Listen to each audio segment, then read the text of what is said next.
Greetings YouTube and welcome back to Grognard Games. I'm your host for today, my name is Martin Brown, and today I am joined live from the corner basement of Tim Kask with his special guest, Mr. Michael Curtis. Gentlemen, Tim, we've met you before, we've done your introductions, but Michael, in your own words, would you introduce yourself to the audience at large, please? Sure. I'm Michael Curtis. I am a freelance designer. I've done a lot of work in the last couple of years for Goodman Games. Probably my most famous work for Goodman is the Dungeon Alphabet, which was nominated and won the 2011 Three Castles Award at the North Texas Role-Playing Convention. I've done additional writing for Dungeon Crawl Classics, the rule book, and I've written several adventures for them as well. My most on the personal side, I'm also probably known for Stonehell Dungeon, a classic 10-level mega dungeon, which is done in an abbreviated style for easy drop and drag access to any campaign. So. Okay, and could you sort of elucidate a little bit, because you are best known for the Dungeon Alphabet, and as we just discussed before coming on live, I personally don't have a copy, so everything you're telling me is also brand new, so please dive in. Okay, the Dungeon Alphabet, which Tim is now grasping for a copy of it, it's a synopsis of 26 of the classic dungeon tropes. Doing my best, Vanna White. Thank you, Vanna. Covering everything from A is to altars to Z is for zowies. The way that it's laid out like a child's alphabet primer. So instead of A is for apples, I have A is for altars. And it started as a... J is for jewels. J is for jewels. So the intent is basically somebody, if you were looking to do an old school dungeon, to use as a reference book, to be able to flip through it. There's a couple short essays with each entry to give you an idea of how to incorporate them or the purpose that they might have in a dungeon. And then each one has a table, a random table, which can anywhere from 10 to 24 to 30 entries. And if you're stuck for an idea, you just roll the dice and consult it, and hopefully a result will come up and serve as a springboard and start getting the gears going, and you'll be able to kind of leap off of that. It's really intended to be used as a reference and not a hard and fast, this is the way you do it. And because of that, I've gotten a lot of positive feedback from it. People have used it in all sorts of fantasy systems, not just classic D&D or Pathfinder.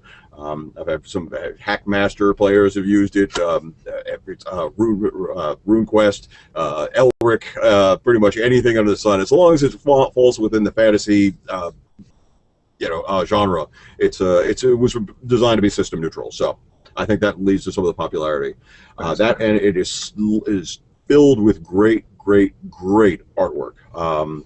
Names of people like Jeff Easley, Errol Otis.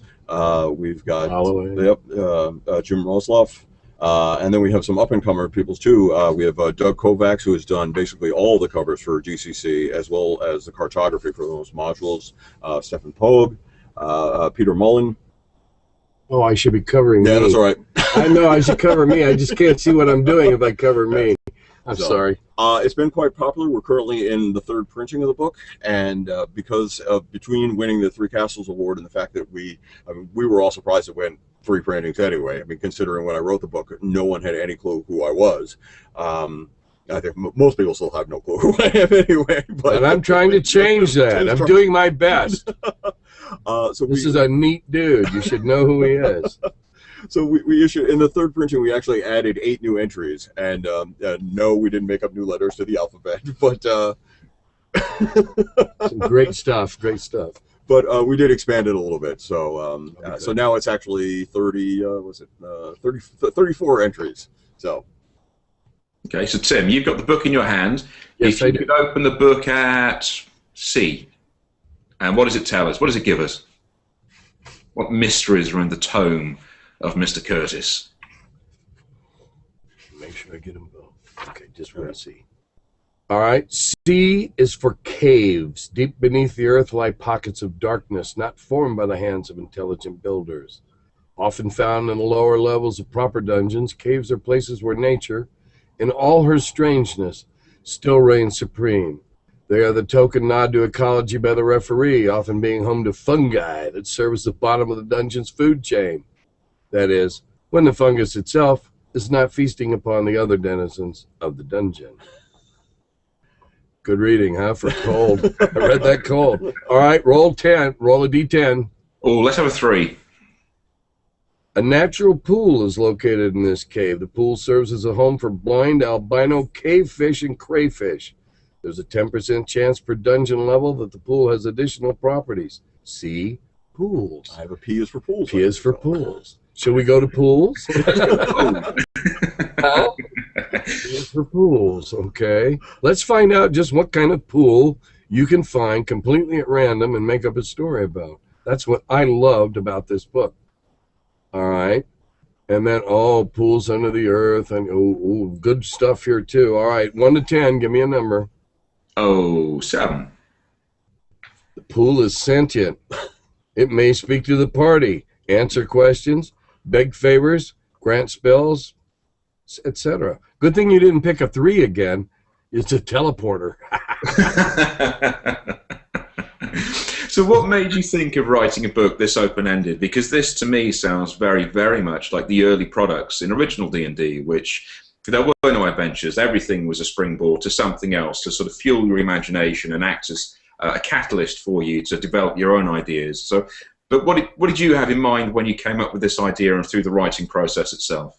Personally, I've had slightly over 30 years playing the game, various incarnations of it. I started in 1980, so by the time that I got to this point, I had actually left the hobby for a couple of years. This is kind of very common for people, after college, after university. So about 5 years ago, I started getting back into it, and this was in some ways my attempt to kind of recapture what I remembered from what the dungeons were like back then, and I wanted a way to identify the linchpins of the dungeon. I mean, in the old school adventures, there always had to be a pool. The pools would do something, and there was always a cave, and so I just started mentally going through the process and trying to figure out, okay, what does every good dungeon need, or those people who are familiar with the older versions of the dungeon, what kind of plucks on the heartstrings and like, oh yeah, I remember that encounter, and So it was a way for me to kind of codify that and to remind myself of what the old dungeon design process was like. So the A to Z format was a simple enough way to try to organize that information. And it really it started as a blog post. It was just a short 5-day period thing, and I got a lot of hits, and it turned into a very, very popular just a review for a lot of people who were coming back into the hobby, and for people who missed out that time period and wanted to know a little bit more about what dungeons were like back then. So because of the success on that, Goodman Games contacted me, and they said, this is a great idea. You want to do something with it? I said, I wanted to be a game designer since reading the old Dragon magazines and the profiles and come out to Lake Geneva and, work with people like this guy. So I said, hey, why not? And ever since then, it's just kind of turned into this gig for me now. So I'm living the dream, Yep. And if I can interject, when I got this presented to me as a judge that year, 2011, I immediately fell back into the rabbit hole that he describes. Oh yeah, we used to have stupid stuff in the hallways and ridiculous traps, and it was just. It was a time machine for me, and that's why I loved it. So when I saw it, you fell back down the rabbit hole, back from when it was all new and exciting and wondrous. Lovely stuff. And who else was on the judging panel that year?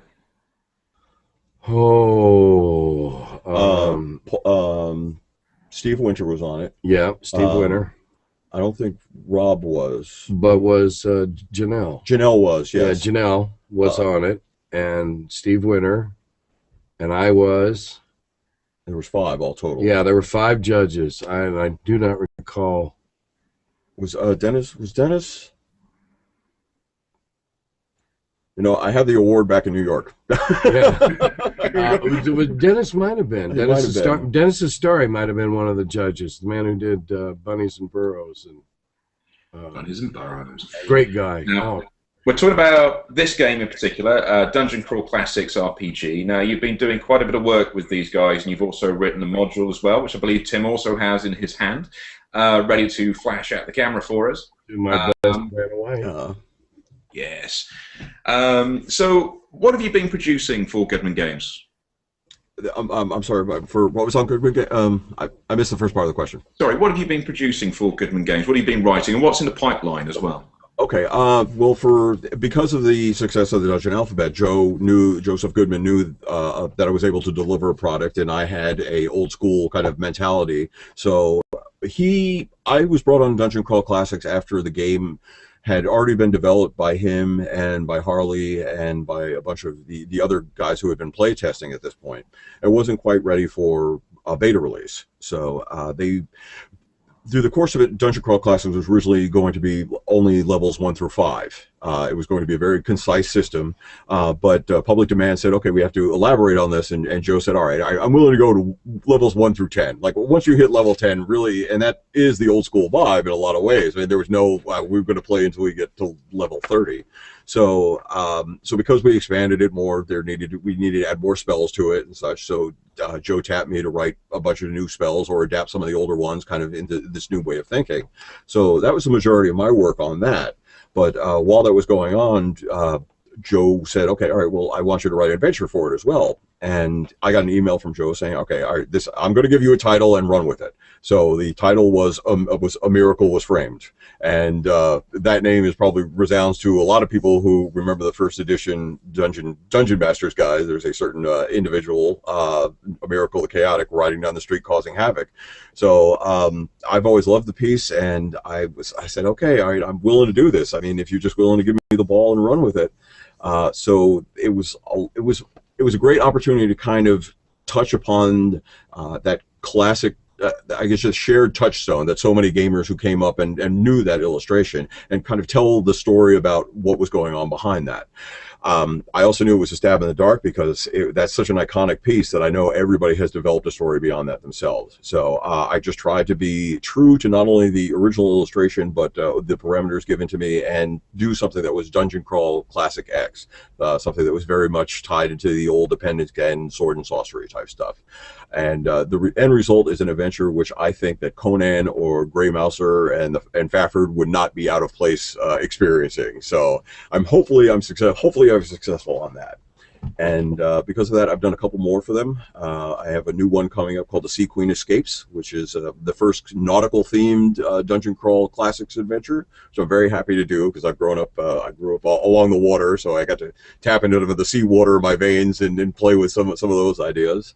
And I have another one coming out a couple months after that called The Croaking Fane, which is very much a nod toward Clark Ashton Smith, and it features a good old froggish amphibian cult that must be smited. So, oh, you nasty buggers! Yeah. Ooh, nasty buggers! So the last 2 weekends I've been doing additional play tests on that, and we've been having a lot of fun doing it. So.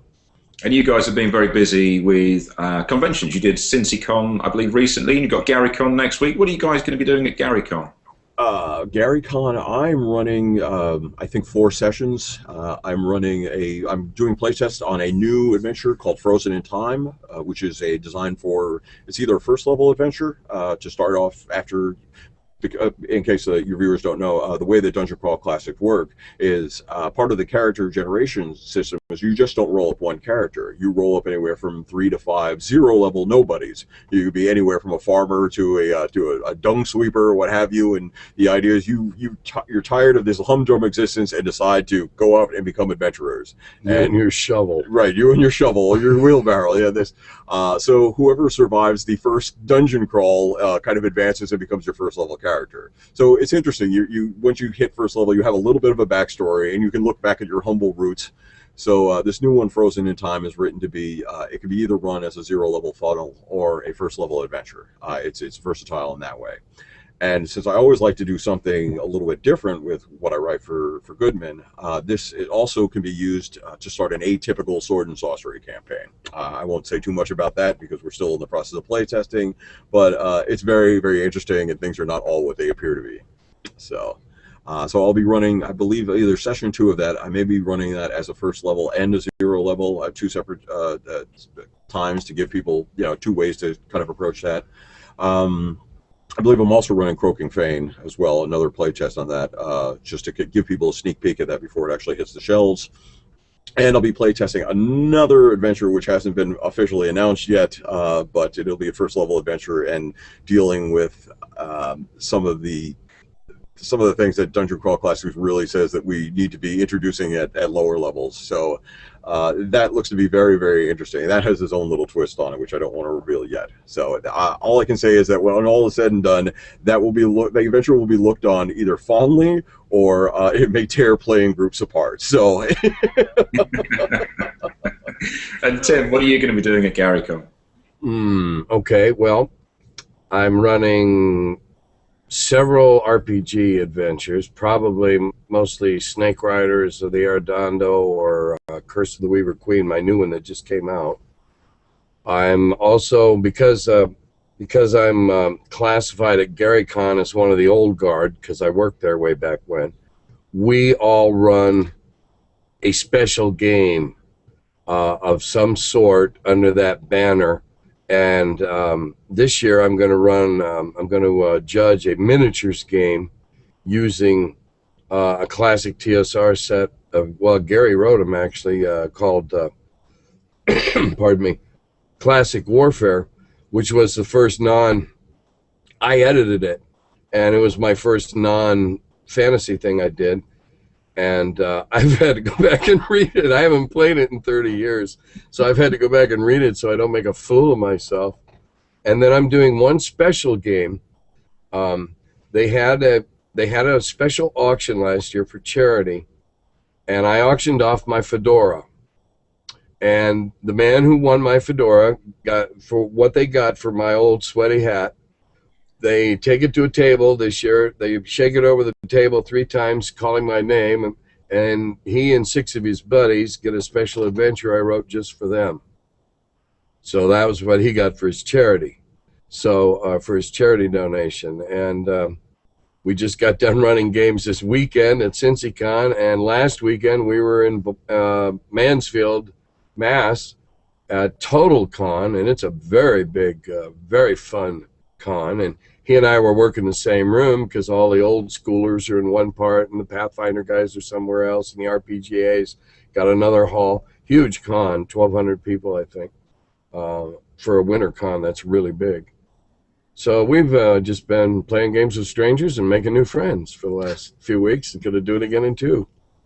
I think I know personally. I've run 10 games, totaling about 40 hours within the last 2 weeks. So. Yes. And then there's all the panels and the seminars, and I would start at 10 in the morning, and they let me quit at 11 or whenever I could. So when they died early, I didn't care.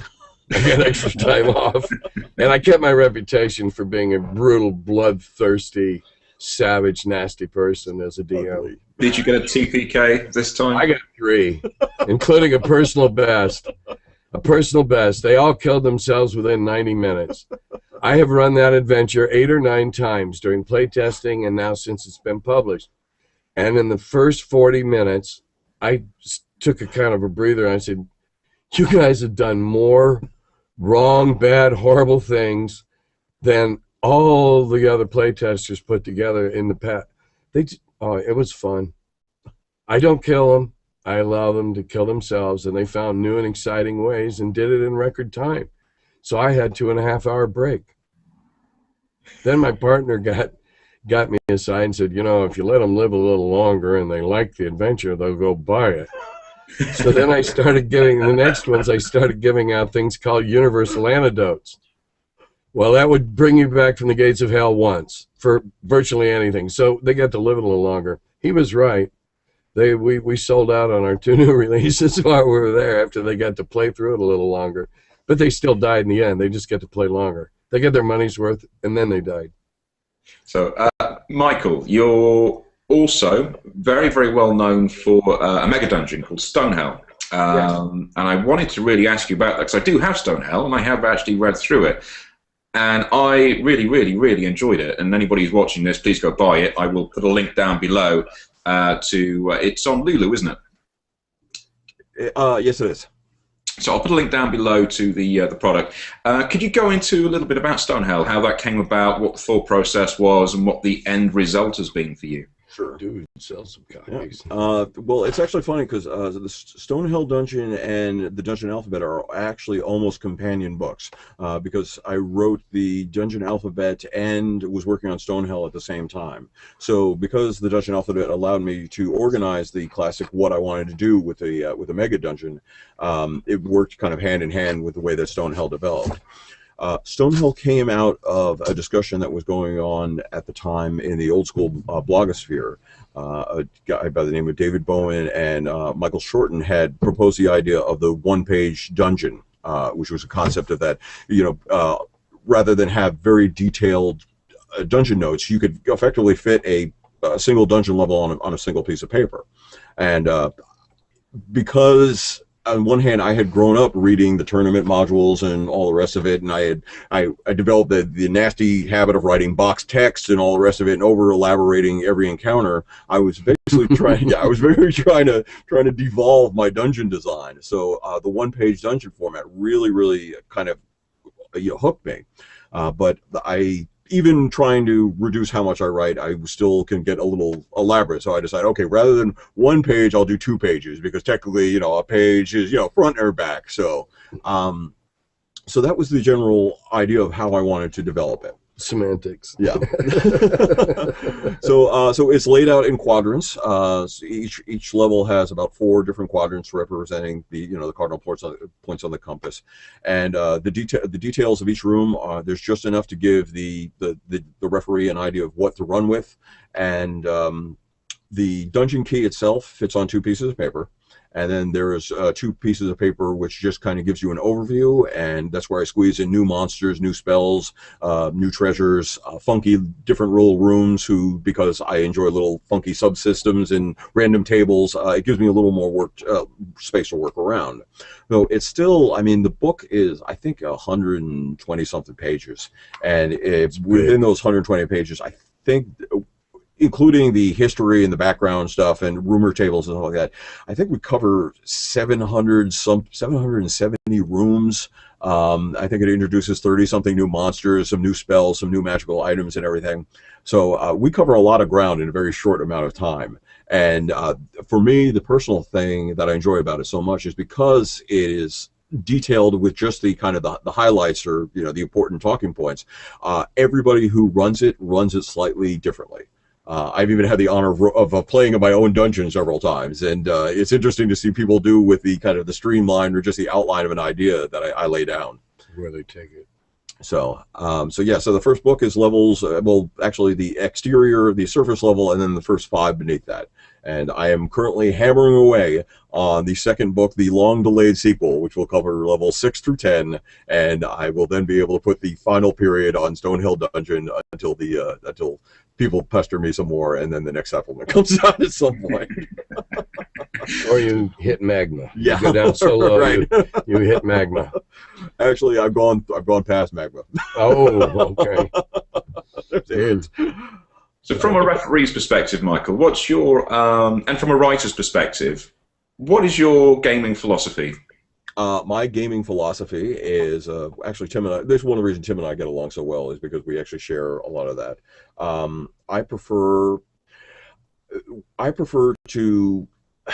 I assume that game players are actually intelligent individuals, so I don't try to talk down to them. I don't try to tell them this is the way you do this. I assume that if you're really into fantasy, if you're into tabletop role-playing, you have some level of creativity. So I prefer to touch the highlights and give people something to feed their own imagination. It's very similar to the way that, computer-generated images in movies are not so great as like the old classic imply rather than show. I think the monster that you come up with your own head is always scarier than the one that you see done digital on screen. And in many ways that sums up my design philosophy. I'd rather give you an idea and see how you develop it, because I know you'll come up with something that I would never think of. And So that kind of guides me. I mean, when I write a full fleshed out dungeon for something like Dungeon Crawl Classics, I can't just say, oh, here's 3 pages and then expect you to pay full price for it. So, I always try to bring something to the table, something that maybe somebody wouldn't normally think of. I try to throw a different twist. Most everything I've done for Dungeon Crawl Classics there's no 6 orcs guarding 100 gold pieces in a chest. I like turning ideas on their ear whenever possible. So strip down and trying to look at things through different lenses and see what kind of comes out of that. I think that could sum up what I do, or at least what I hope I do well. And on the flip side, a player, when you're actually playing a game and you're involved, what do you look for? What's your gaming philosophy in terms of being a player? And actually also, what do you look for in other people that to you creates a feeling of being a good player? What I look for in a player is there's 2 things that guide me. Role playing is about problem solving. I enjoy give me a conundrum that we have to approach and bang together a solution. Whether it is okay, we have to get past the 6 orcs guarding the chest, or kill the polar bears, right? Or kill the polar bears, or find a way to break into the chest or whatever. Because to me, that is the heart of what role playing games is you are given a certain parameters which are represented by whatever your character is playing and what they may have in their possession or what they may know, and then try to solve that problem. So that, to me, is the most interesting part about the game. I'm not a crazy man when it comes to combat. My personal philosophy is rolling dice get you killed. There's no surefire way that once the dice hit the table, all bets is off. So as long as you can keep the DM talking and you start trading ideas back and forth, that you can prolong your existence that much longer.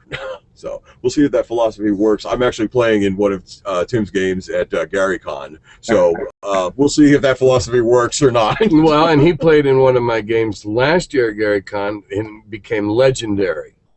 They were talking about what he did at the table that night around the bar and everything. So, and he rolled the dice. So my philosophy remains intact. I didn't have to roll anything, so I stayed alive. That's right. And he did the most preposterous.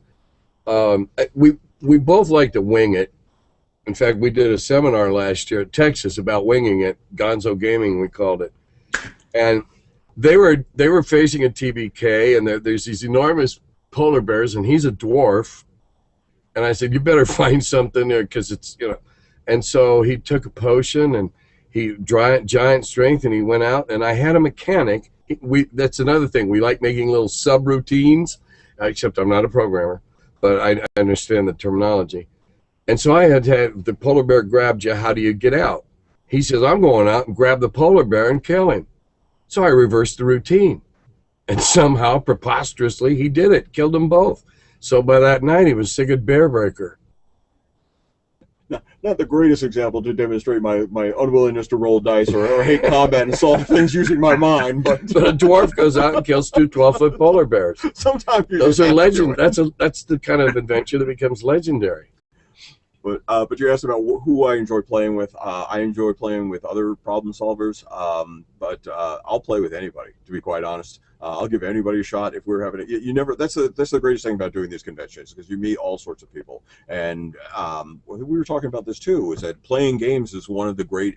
That shared experience. It's only at a convention can you get 8 strangers and put them together on a table for 4 hours. And because they have the shared experience of possibly overcoming or dying a horrible death together, they're your convention buddies. I mean, you see them for the rest of the 3 or 4 days, and you're like, oh yeah, we did that together and everything. Oh, let's go grab something. So I enjoy that camaraderie that you encounter in gaming. So that's one of the reasons why I've stuck with it, for the most part for 30 years, other than the kind of a slight break that is natural in that post-collegiate, oh God, I have to go out and get a job and, pay the bills now. So no more playing 8 hours at a time and down in the basement or in the garage or what have you. So. And do you enjoy any of the gaming formats, so board games, computer games, or card games? Are you into any other gaming arena that you enjoy in your pastime? I'm not heavy on computer or console games. I'll play once every now and then. I enjoy playing board and card games, but I've discovered that I enjoy it has to have a plot. I mean, I'm really not good at like sorry or anything, which is just a okay, well, just identify these patterns or what have you. I like making up a little story in my head. So as you go in there, so Arkham Horror is I'm a big fan of Arkham Horror. Even playing a war game, I just really got into the old game Conquest of the Empire, which was I know it was put out by Milton Bradley for a while here in the States. I think Eagle Games just did a reprint of it, but it's a classic Roman expand and try to take the over the Mediterranean region.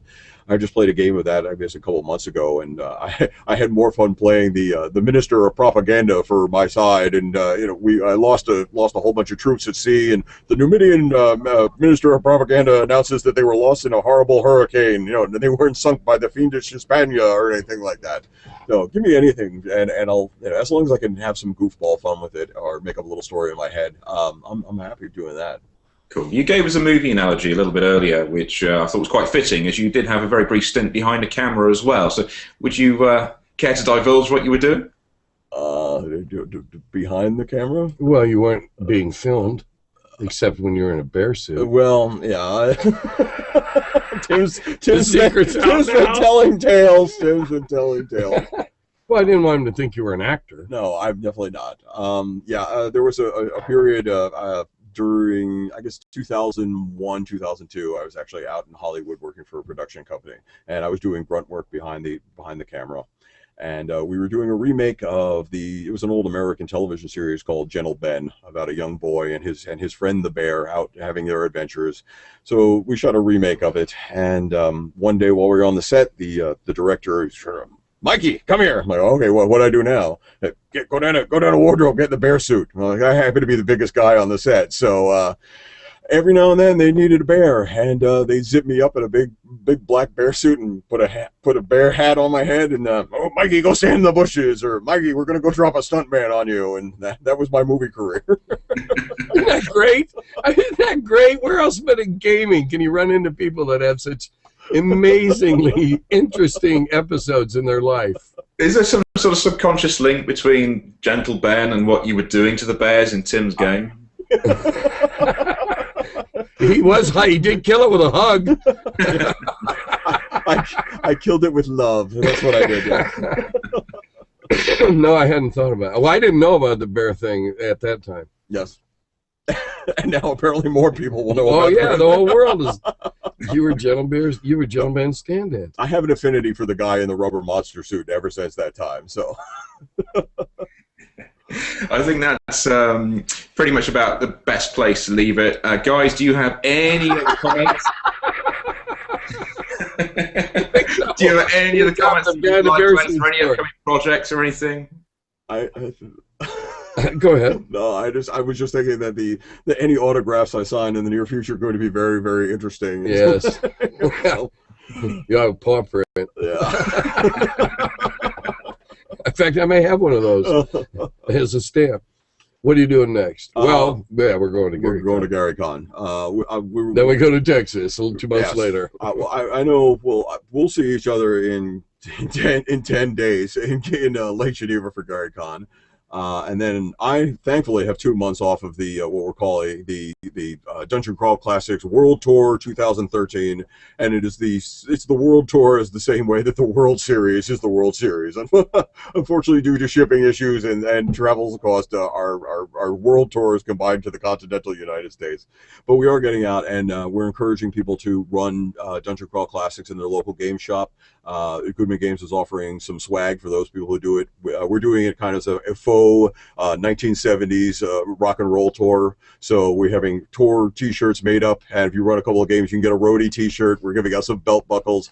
We actually have iron-ons, old like 1970s t-shirt iron-ons. So I mean, we're doing a really retro thing. Does that give you flashbacks, Tim? Yeah. Yeah, I had to hold my head for a second. So it was getting away.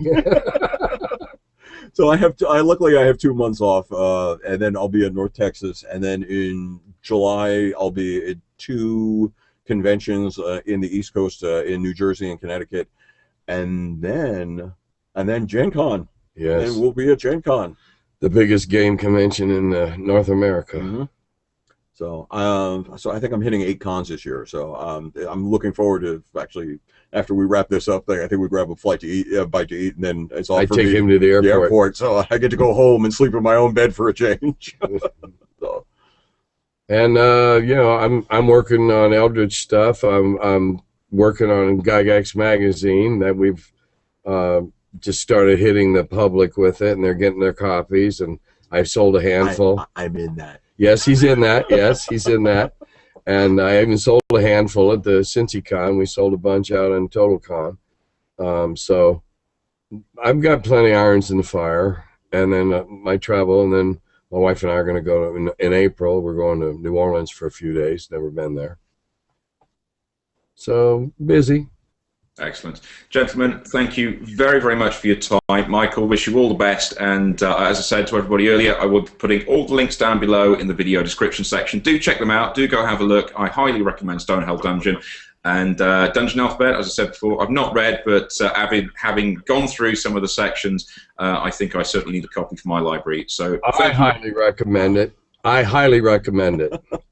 2 thumbs up. And I should point in that if anybody wants this maybe to be a actual World Tour 2013. Oh yeah, we take tickets. Yeah, anybody over there should send emails to Goodman Games requesting my presence. I'll be more than happy to fly on over. Goodman Games, we want you at Dragon Meet. Yes, exactly. Eldritch, you want Eldritch too now. We want Eldritch too. Yes, yes. Guys, thank you very, very much. And for everybody watching, thank you for watching Grognard Games, and we'll see you next time.